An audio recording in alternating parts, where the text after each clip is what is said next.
Good morning student, this is क्रांति sir. और आज की क्लास में हम लोग स्टडी करने वाले हैं गॉस के नियम का एप्लीकेशन। और ये एप्लीकेशन जो है ये एप्लीकेशन सी है। पहले हमने दो एप्लीकेशन कर लिए थे। पहला एप्लीकेशन था किसी लाइन चार्ज के कारण निकट बिंदु पर इलेक्ट्रिक फील्ड, और उसके बाद था किसी इनफिनाइट चार्ज शीट के कारण इलेक्ट्रिक फील्ड का मान। और आज हम लोग अपने स्टडी को आगे बढ़ा रहे हैं और गॉस के नियम का एप्लीकेशन में हम पढ़ने वाले हैं एक समान आवेशित अनंत चालक प्लेट। अनंत चालक प्लेट, पिछले क्लास में क्या था? शीट था। इस बार क्या है? अनंत चालक प्लेट के कारण विद्युत क्षेत्र electric field due to infinite conductor charge plate.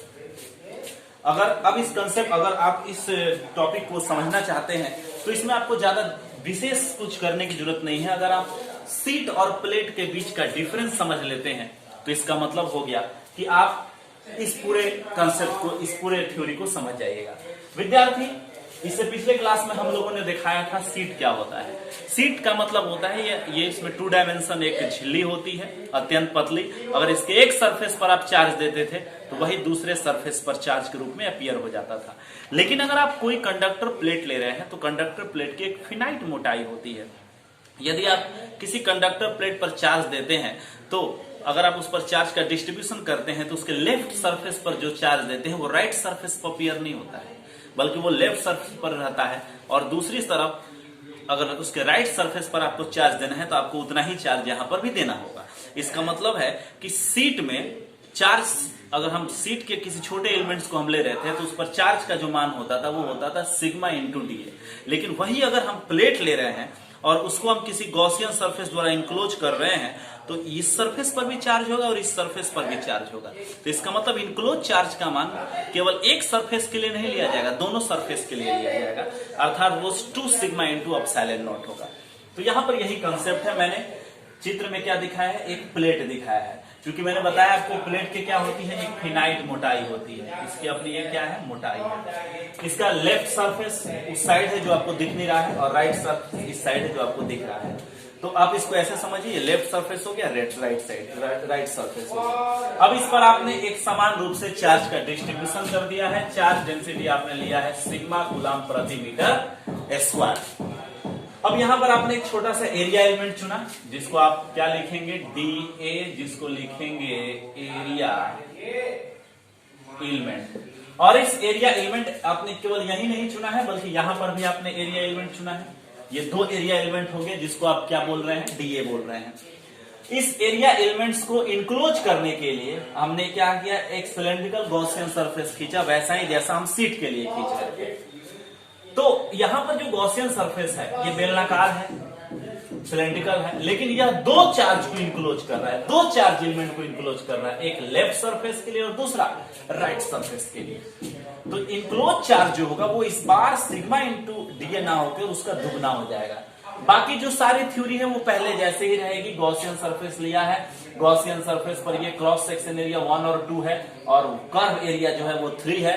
1 एवं 2 से इलेक्ट्रिक फील्ड एरिया वेक्टर के पैरेलल है, एरिया वेक्टर के अनुदिश है, एलोंग है, इसलिए इससे 1 और 2 से गुजरने वाला जो फ्लक्स होगा वो होगा E इंटू डीए। जबकि कर्व सरफेस का एरिया वेक्टर और प्लेट के कारण इलेक्ट्रिक फील्ड दोनों एक दूसरे के परपेंडिकुलर है, इसलिए कर्व सरफेस से गुजरने वाला फ्लक्स φ3 कितना होगा? 0 होगा।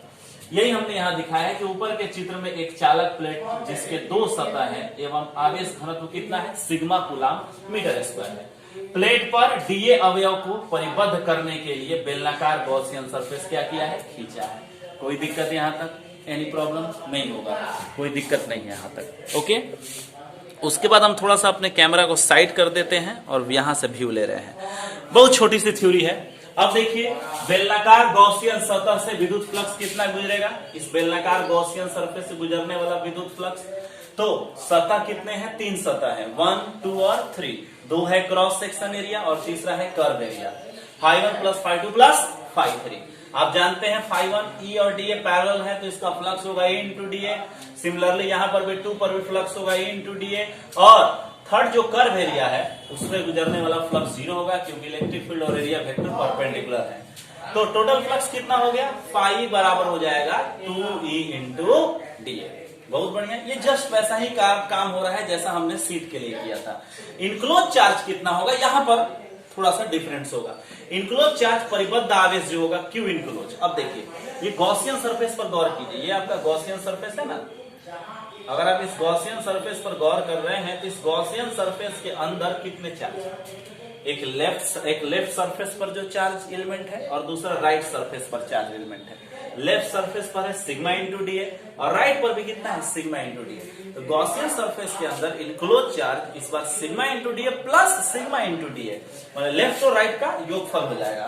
तो sigma into d plus sigma into d equal to 2 sigma into कितना हो जाएगा, डी हो जाएगा। गॉस के नियम का एप्लीकेशन कीजिए, फाई बराबर क्यू इनक्लोज बटा एप्सिलॉन नॉट। फाई का मान 2 EDA रखिए और यहां पर रखिए किसका मान, तो ये क्यू इनक्लोज का 2 सिग्मा DA बटा epsilon not. DA 2 cancel out हो गया और इलेक्ट्रिक फील्ड आपको हुआ सिग्मा बटा एप्सिलॉन नॉट। ध्यान दीजिएगा सिग्मा बटा एप्सिलॉन नॉट, जबकि सीट के लिए कितना होता था 2 सिग्मा बटा 2 एप्सिलॉन नॉट होता था। यहाँ 2 नहीं आ रहा है, मतलब सीट के लिए फील्ड का मान आधा हो जाता था, जबकि कंडक्टर के लिए फील्ड का मान या प्लेट के लिए फील्ड का मान क्या है, उसकी अपेक्षा दुगना है। इन वेक्टर फॉर्म में आप लिखेंगे तो आप जानते हैं कि इलेक्ट्रिक फील्ड जो है वो परपेंडिकुलर है प्लेट के, तो इसके लिए हम लोग नॉर्मल डायरेक्शन n दे रहे हैं। ओके, तो ई वेक्टर बराबर सिग्मा बटा एप्सिलॉन नॉट n कैप, जो वेक्टर फॉर्म में हो गया। अगर आप इसको तुलना करना चाहते हैं सीट से, तो अगर आप ई सीट लिख रहे हैं तो ई सीट का जो वैल्यू होगा वो ई प्लेट की अपेक्षा कितना हो जाएगा, हाफ होगा। ओके, तो ये भी आप ध्यान रखिएगा, कभी अगर आपसे पूछा जाए तो आप इसको बता दीजिएगा। तो हमने यहां पर देखा पिछले क्लास में कि सीट के लिए सिग्मा बटा 2 एप्सिलॉन नॉट होता है अत्यंत पतली सीट के लिए, और कंडक्टर के लिए होता है सिग्मा बटा एप्सिलॉन नॉट। ओके, तो जनरली फिजिक्स में आपको सीट की अपेक्षा कंडक्टर पर ज्यादा फोकस करना है और ये फॉर्मूला आपको खूब यूज होगा। एनी क्वेश्चंस, अगर कोई प्रश्न होगा तो आप कमेंट बॉक्स में बताएंगे। सबसे छोटा टॉपिक था, आप इसको कंप्लीट कर लेंगे, लिख लेंगे। Thanks for watching.